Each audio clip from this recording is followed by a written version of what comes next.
আজ মঙ্গলবার সকাল থেকে কেন্দ্রীয় শহীদ মিনারে লাগাতার অবস্থান কর্মসূচি পালন করবেন চাকরিচ্যুত বিডিআর সদস্য ও তাদের পরিবারের সদস্যরা। চাকরিচ্যুত বিডিআর সদস্যদের চাকরিতে পুনর্বহাল এবং কারাবন্দীদের মুক্তিসহ ৬ দফা দাবিতে এ কর্মসূচি পালন করবেন তারা।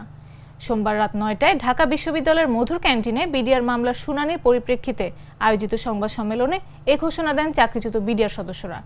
আগামী ১১, ১২ ও ১৩ ফেব্রুয়ারি পর্যন্ত তারা অবস্থান করবেন বলে জানান।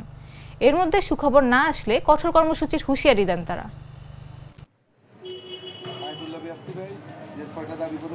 এবং আমার সংগ্রামী সাথী বন্ধুগণ, বিডিআর আমরা শহীদ মিনারের প্রথমত অবস্থান কর্মসূচির ঘোষণা দিয়েছি।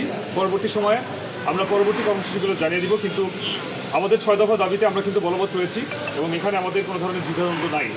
তো আমি ৬ দফা দাবি পড়ে শোনাচ্ছি। দাবি ১, যেটি ছিল পিলখানার ভেতরে ও বাহিরে 18টি বিশেষ আদালত ও অধিনায়কের সামারি কোর্ট গঠন করে যে সকল বিডিআর সদস্যদের চাকরিচ্যুত করা হয়েছে তাদের সকলকে চাকরিতে পুনর্বহাল করতে হবে এবং ক্ষতিপূরণ ও রাষ্ট্রীয় সুযোগ সুবিধা নিশ্চিত করতে হবে। ২, ইতিমধ্যে হত্যা মামলার খালাসপ্রাপ্ত এবং সাজা শেষ হওয়া জেলবন্দি বিডিআর সদস্যদের অনতিবিলম্বে মুক্তি দিতে হবে এবং উদ্দেশ্য প্রণোদিতভাবে প্রশাসনের বিস্ফোরক মামলা বাতিল করতে হবে।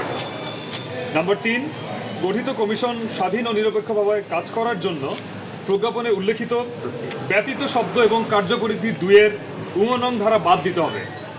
একই সাথে স্বাধীন তদন্ত রিপোর্ট সাপেক্ষে অন্যায়ভাবে দণ্ডিত সকল প্রকার নিরপরাধ বিডিআর সদস্যদের মুক্তি দিতে হবে এবং পিলখানা হত্যাকাণ্ডের সঠিক কারণ উদ্ঘাটন, মূল ষড়যন্ত্রকারী হত্যাকারীদের চিহ্নিত করে দৃষ্টান্তমূলক শাস্তির আওতায় আনতে হবে।